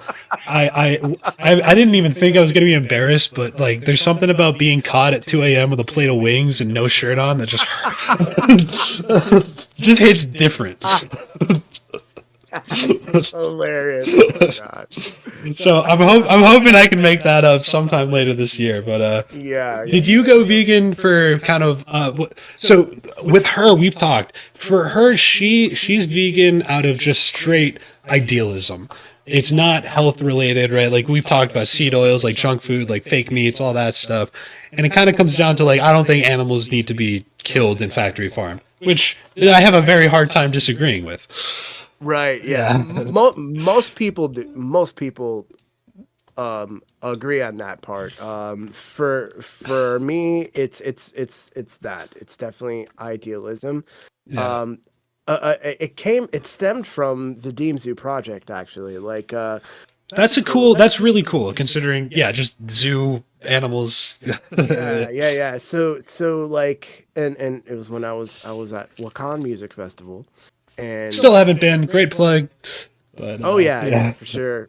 It was a great time, and I was, you know, I was eating some pizza, and I was tripping, and I think to myself like, and at the time I was like, you know, sharing a lot of things, a lot of philanthropy stuff, like trying to get people to donate to, you know, animal causes and whatnot. A lot of these like animal rescues around the Tampa Bay area. I was like trying to, you know, help them raise money and whatnot. And then I'm thinking to myself like, wait a second, if I'm doing all of this stuff, like, and I'm eating pizza right now, which is like, you know, dairy and whatnot, like it was kind of just like a giant contradiction for what for how I wanted to proceed with this project. You know, how could I be, you know, DeemZoo lover of animals if I eat them? You know, so Wow. Okay. Yeah. yeah. So and I wanted to be very genuine to this project, and that was like one of the biggest factors. And then so I made the decision to become vegan before I did all the research, right? So Oh. Okay. Yeah. That's normally people don't do that. right, yeah. So I you know, I wasn't looking for like confirmation bias or anything, but I was, I watched a few documentaries and stuff just so I could see what this was actually about, and I discovered the best ways of how I could implement being vegan into my life, and the best ways, the easiest ways to implement it. And then I just started learning about it, and it was just a no brainer for me. Yeah, and it is kind of a no brainer to the people that I respect the most that do it. It's kind of like almost like it's not like it's not worth explaining. It is simply it clicks and that's what they do, and so they rather do it than talk about it. This is 100% it. My sister just went vegan about a year ago, and but prior to that, all of the times that I have spoken to her about veganism, nothing ever really got through to her, right? Right. And it doesn't matter what kind of information I brought to her that was compelling. It had to be within herself, and that was one of the biggest things for me. It's like I could give people the information if they ask for it, and they can do with that information what they want. I will not judge anyone for not having the same journey that I did, and being vegan. Right. It's I mean you see what happens when when you try to coerce someone to being vegan. Oh, dude, vegans shoot themselves in the foot by being so vocal and judgmental and outspoken about it because you're not helping the cause when you are just shunning and bashing people who don't align with these values, or they don't even, most people are like willfully ignorant about it. They won't go and watch what happens in factory farms or anything because they know that it's gonna fuck them up. Yeah, exactly. And well, maybe not exactly, but there's everyone has the option to watch, Meat Inc. I'm speaking from experience. I personally am not subjecting myself to the documentaries that my girlfriend loves because Right. I absolutely know what it's going to do to me. I can just speak from experience. Like I know. Here's what I know how media can affect me because I watched The Revenant on shrooms. Like Yes, that is amazing. What a movie. what a fucking movie. I'm not. Dude. Oh, dude. I didn't even know what movie was playing, bro. I was just in a room. The peak trip, man. Like this, the opening scene comes on, man, and just I was Hugo Glass being devoured by that fucking bear, dude. It was not. It was not a good time. But Oh, man, did that story resonate with me? yeah, for sure, for sure. Um, but yeah, I'm just even about my like political opinions and stuff. I just don't try to push my beliefs on anyone. I've been an atheist for probably most of my life, but you will never hear me like tell anyone that they shouldn't be Christian, they shouldn't be Muslim. If anything brings people joy in any way, shape, or form in their life, like it's who am I to try and get them to view otherwise? It's just not my place. Your name would have to be something along the lines of Jesus Christ. Indeed, Yeah, in order indeed. to try and put them on your religious journey. Indeed, and plus, Yeah. like, I'm an idiot. Like, who's like, I don't know anything. Why should my opinion on things that I don't really know about matter? I think the best you can offer the world is being yourself, and if you can be yourself well, then you will speak on what you believe in well. I completely agree, man. I I think we've had a good conversation. Not trying to wind down too much yet, but I just want to say this is going really well, and thank you for being such a good team player, man. Looks like we've had a lot of things in common so far. I completely agree. I completely agree, braV. You are very, very easy to talk to, and surprisingly, that is not very common nowadays. I can see that. I certainly have my own biases. I can see every day how YouTube is trying to make me harder to talk to, in Oh the yeah, general so world. just like social media in general, like especially the younger generation. I know I sound like a boomer when I say this, but the younger Fucking generation, boomer. yeah, they're just so they're just so digitally out there that when they get into a situation to where they actually have to use like actual words and actual body language and stuff, they just shit the bed on it. Yeah, I know. I know. How old is your younger sister, by the way? Or uh, sister, or is she older? no, she's younger, but not by much. She's gonna be 33, I Oh, believe. okay. I'm like 2.5 years older than her. I'm about 5 years older than my younger sister, and I feel like that also helped me. Not helped me, but I have a bit of an insight into how the younger mind thinks because of her, and Yeah, kind of like what they've gone through. I definitely did not get that with my sister, Yeah, because we're in the same generation. you had the same friends probably and shit. Same friends. We Yeah. discovered the internet together. And she's also a lot more mature and smart than me. So in a way, like because there are many times where I view her as my older sister, even though I'm older. I know. I don't. Yeah, most definitely. All um, right. I want to change.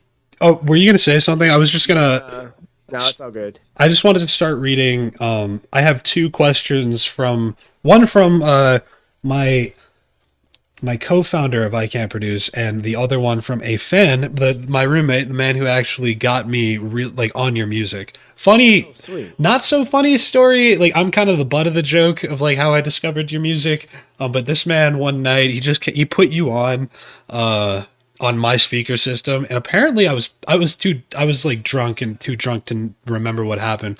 Apparently I didn't like it. Apparently I was like, what are you, why do we have to listen to DeemZoo? And I didn't even know who you were. I was just completely talking out of my ass. About 2 months later, this man walks in on me just listening to your music completely, unprompted, unironically.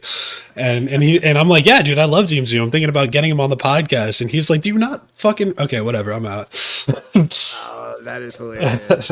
I, That's I too funny. I was just ignorant, and I don't know why. But the question from the man KQ in the Discord, the one and the only that got you on the podcast, was and is, what is your favorite track from 2023? Not yours. There's a few questions here, so just we can kind of rapid fire these. Favorite track from 2023. What is your favorite track from yourself? Any plans for an EP or more mixes? And what is the DeemZoo part, or what is the Deem part of DeemZoo? Lastly, how do you like the Tampa Bay scene? If you forget any of these, I'm right here. I got them right here. Okay, super loaded questions. I love all of them though. All right.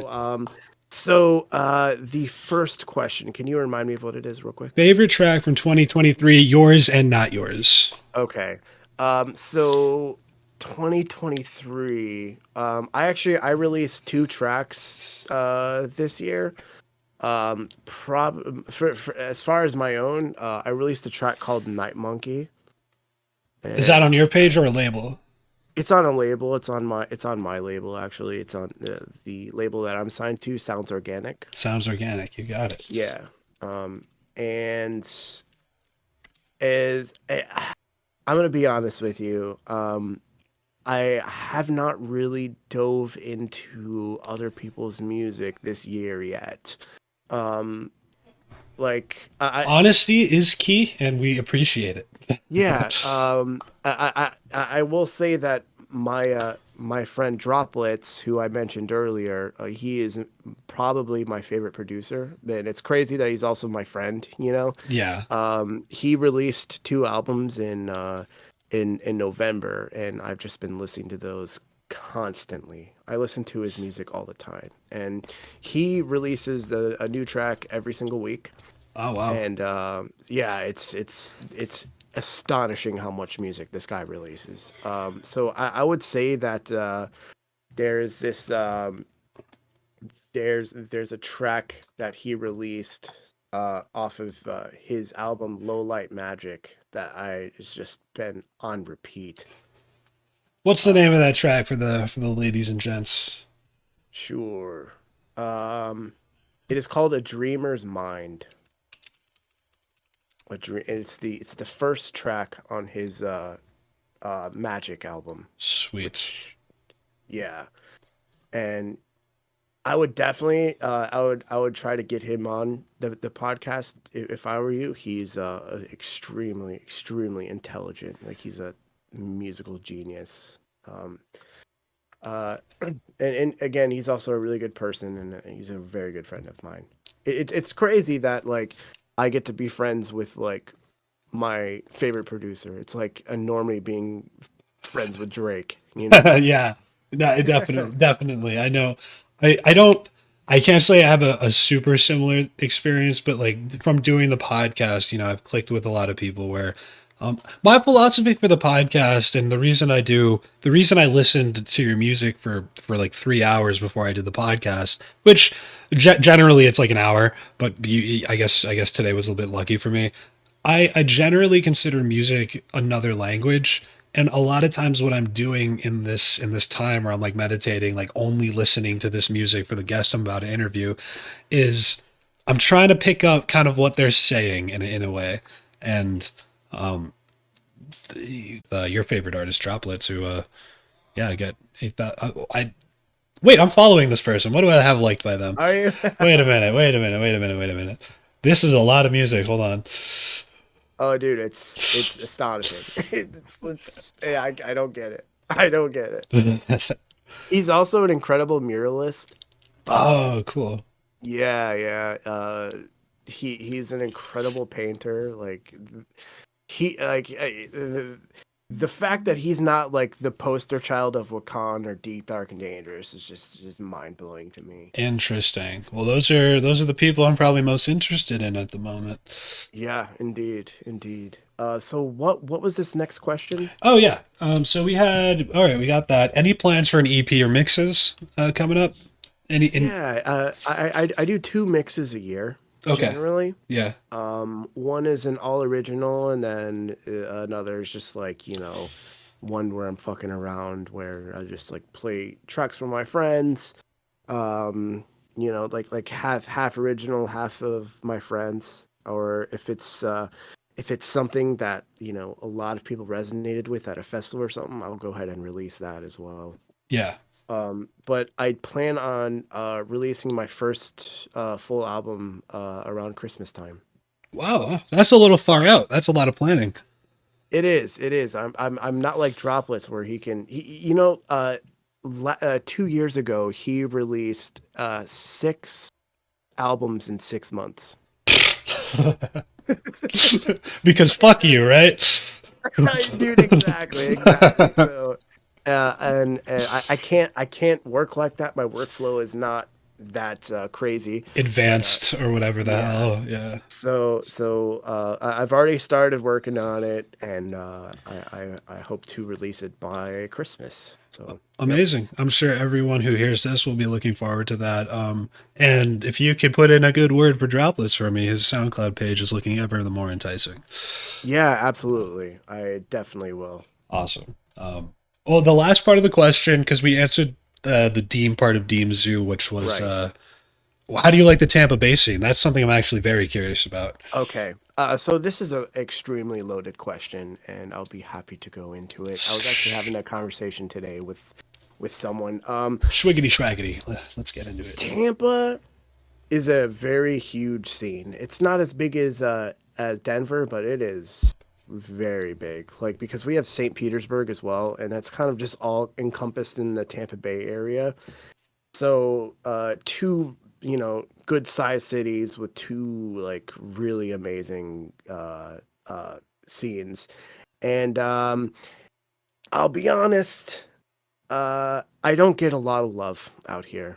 Okay. Um, it seems like even the promoters or artists themselves, so kind of everyone is just like kind of out for themselves mostly. I have not been asked to play at the largest club here called the Ritz. I actually just won a Lucid from Wakan. Yes, sir. I do know him. He picked me to be his direct support. for him Ooh, very cool. on his Illusions tour, and I get to play main stage on this club that I've been going to for years, and they never gave me the opportunity. But now I finally got the opportunity because I won this contest, you know. Yeah. Um, and I have a good amount of fans here, but and I feel like most artists would agree with me here. Getting the approval of your hometown is harder than anything, right? Like Interesting. when I first got started, I thought my greatest and best friends would be my biggest supporters, and I was so wrong. I was so wrong. Like, uh, it was astonishing how much I had to beg my friends to come see me, to come see my performances, and it's just crazy. I feel like the scene is just like, especially here in Tampa, they love the heavy dubstep, they love the heavy rhythm and stuff, and that's just not me, obviously. Yeah, yeah. And so I'm kind of just like put on the back burner here. Like I haven't been asked to be on Shipwrecked or asked to be on Sunset Music Festival, which are the two largest festivals that come through Tampa. Right. And stop. I do a show every year here called DeemZoo and Friends, and I usually bring out like all of my true fans to that one. But I don't try and get booked around here anymore. Gotcha. Um, Yeah.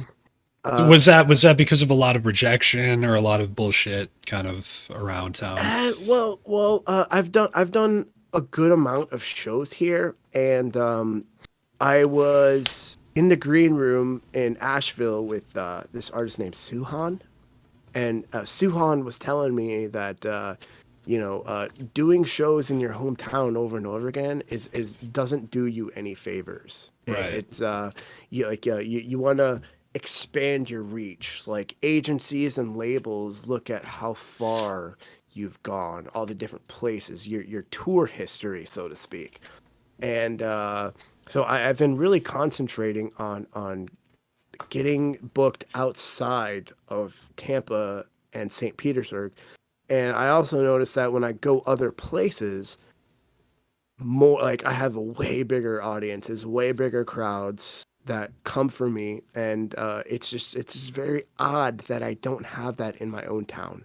I It's can like, see that confusion being a mind fuck. yeah, Yeah. it's like I think after this show at the Ritz with Lucid, I think a lot of more people are going to be, they're going to become fans, but it's like they have to seek approval from other people before they fuck with you. Yeah, yeah, I know. I feel like that's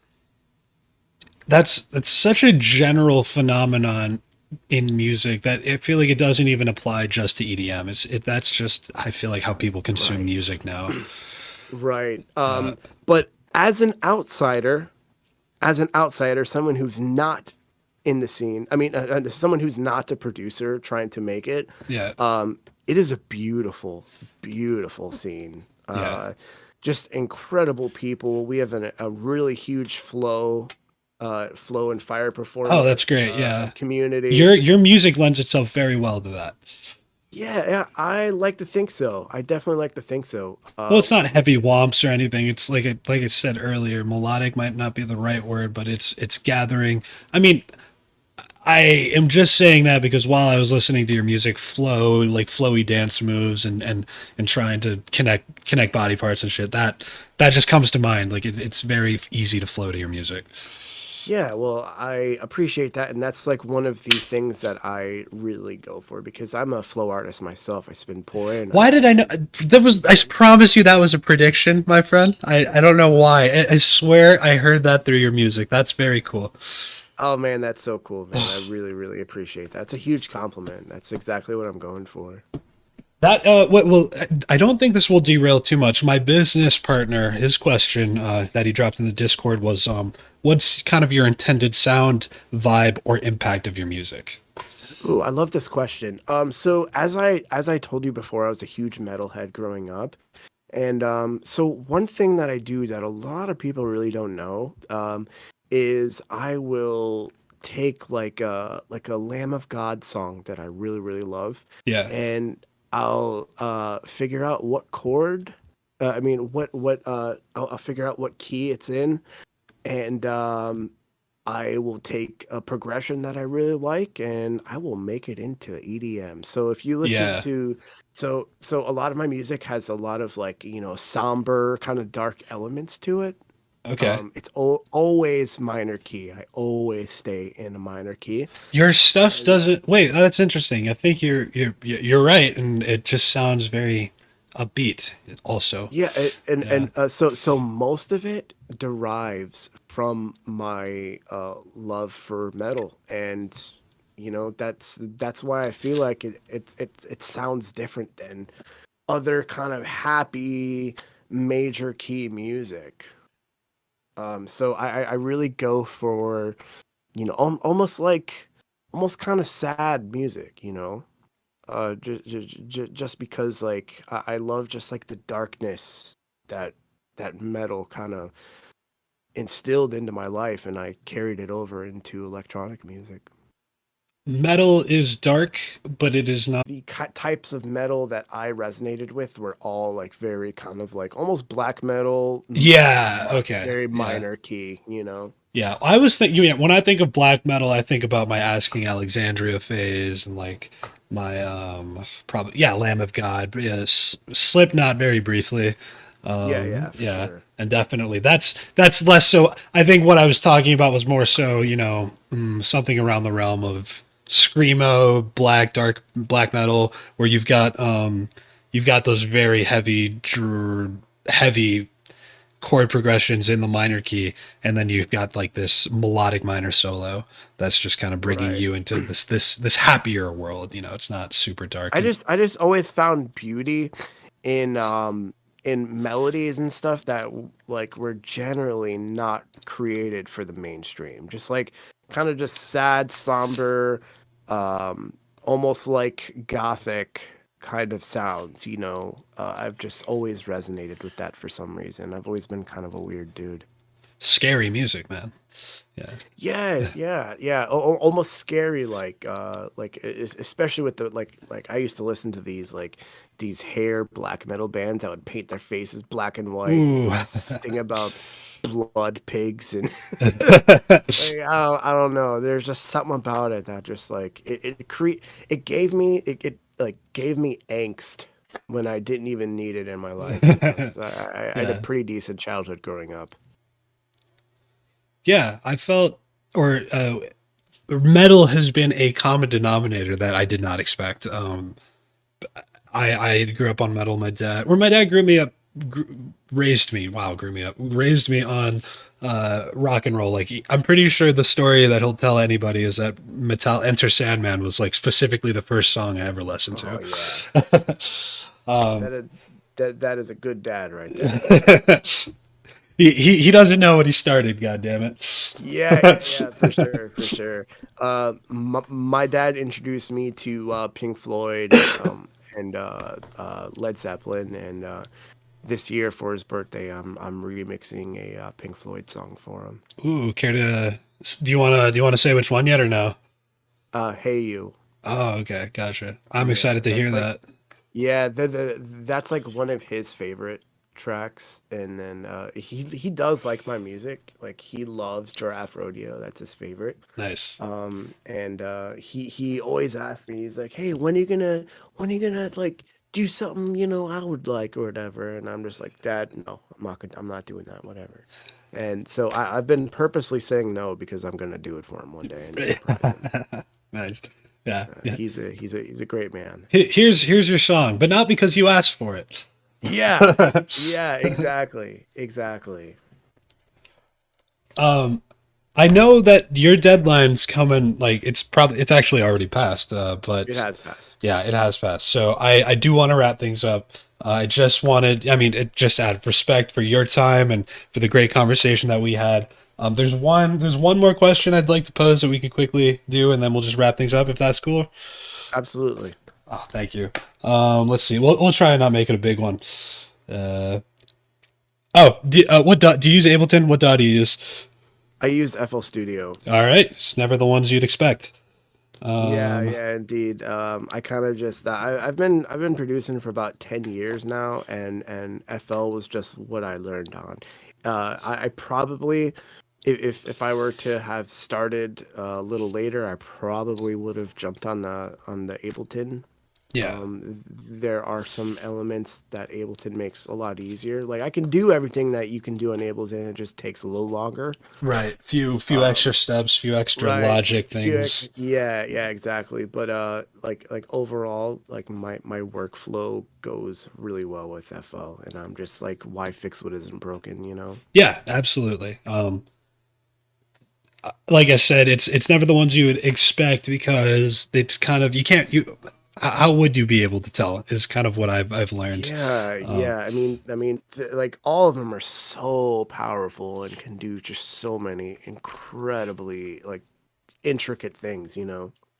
Things that when you can't visualize, just might as well not be there sometimes. Um, Yeah, yeah, definitely, definitely. And I've worked with the Ableton users on yeah, and um, wait, this will just be the last. Did you have it? What were you gonna say? Sorry, I heard you. I no, no, heard you no, no, catch a no, breath. no. It's all good. Go ahead. This this is what I tend to wrap up things with sometimes. Question for the man DeemZoo of the hour. Going back, Mhm. what would you tell yourself about production from wherever that journey started? If you could go back with all of your success, all your experience, all your playthroughs nowadays, if you could go back to day one, day five, day 10, what would you say to yourself? Concentrate on your mixing. One of my biggest problems doing this was I was always very good at arrangement. You know, I'm classically trained, so I took composition classes in high school and into college, so I know theory very well. And I was always able to create music, even classical music with like notes and on the staff and whatnot. And I transitioned nicely into electronic music because I understood like the piano roll very well, Right. and trying to side chain your snares and your kicks is a whole other fucking monster that I didn't wind up learning until later. Right. So like I would create this music that, you know, sounded good to me, but like when I go back and listen to it and stuff, like you couldn't hear the snare, you couldn't hear the kicks. There's just so many overpowering sounds that I did not know how to mix together at all. So, what I would tell myself is I needed to buckle down and actually understand audio engineering more so than just composition. That was my biggest fault, and I'm still paying for it today, to be honest. Really? Okay. Yeah. I've gotten to the point where I can get my masters to like, you know, -9, -8 lufs, and I'm fine with that. But like, man, I'll listen to like Subtronics, Hero Bust, and their music is so loud. It's so droplets too. Oh my God, so loud, so crisp, and like that is one thing that I really wish I concentrated on in the past. And Yeah, I heard that was the first thing you said about Electric Mantis was his luffs, essentially. yeah, so I'm really into how some of these artists can just have so much distortion in their music and it still sounds so clean. It's just it's something that I have always had a tough time grasping, and it's because I didn't really even know about it. I kind of went into FL Studio and just kind of fucked around and just trial and error, and I did not watch any tutorials for years, which is a horrible mistake. And I just like started just stringing things together because I was decent at you know discovering softwares and learning how to use them, and I did everything incorrectly, and I didn't have a mentor or anything to help me. I wish I would have just asked questions instead of just thinking I can figure this all this shit out myself, you know? Absolutely. And backstory of I Can't Produce is in the similar vein. I was learning production in I had rented a room during the summer in the fraternity that I was in, and I was just like, I'm gonna learn music production, and then a whole summer passed, and I was like, that was one of the hardest fucking things I've ever done. How the fuck do I make that easier? And I Can't Produce kind of it came out of the ground with that. I was like, wow, that was hard. What would make it easier? Other people, kind of like a little bit more concentrated workflow. I mean, that's mostly secondary. The people and having a mentor and being able to watch tutorials and having the confidence to actually show people your music is kind of what I Can't Produce is all about. And so I'm glad I'm glad you've also gone through those growing pains essentially. Yes, absolutely. And I definitely want to, you know, give you kudos, send you props for organizing all of this, and I really hope that you help. And, we should all, come together and learn from each other and not view each other as competition, because we're all on the same journey together. And the people that view it as a competition are always the first ones to sink, and I will say, like, the last few years, I have learned so much from my colleagues that have helped me break through all of these plateaus, all of these, horrible habits that I've made for myself because I just went into this blindly. And so what you're doing, and having this conglomerate of other producers who are just getting started, it's a beautiful thing, and I really appreciate that. Well, I appreciate your words and I appreciate your time and coming on the show. Your time more than anything. I know that's valuable to you as a working man, as a husband, as a producer. So the fact that I've stolen easily 2 hours plus of your time means a lot to me. No fucking regrets. I had a great time, bro. Me too, Adam. DeemZoo, the man, the myth, the legend.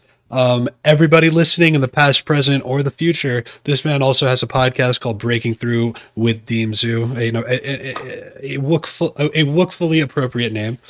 Yes, indeed. Season 2 is starting again in 2 months. Hey, that's the date, folks. Keep it locked. 2 months. I'm gonna close out by playing Raccoon King, since we've talked that name dropped a lot, probably the most during this show. Oh, you there? Yeah, I'm here. Oh, sweet. Something happened. Something glitched on my computer. Technology is the best. Indeed. Yes. But yeah, I'm going to close you out with Raccoon King, man. Thank you again for being on the show. That just means mute yourself, but I know that if you got to go to bed, feel free to just leave the call and all that good stuff. All right, brother. Thank you so much, bro. Hey, thank you for being until here. next time, sir. Let's get you back on the show sometime soon, my friend. It was a really good time. Down. Sweet. All right, everybody listening, this has been I Can't Produce a Podcast, episode 24. I promise I'll get the name right someday. Episode number 24. DeemZoo has been the man that you've been listening to for the past 2 hours, and we are going to ride him out with this track, Raccoon King. Thank you again very much, DeemZoo. Peace. Until next time. I Can't Produce. Check out all the links. Check out DeemZoo description down below. Later, guys.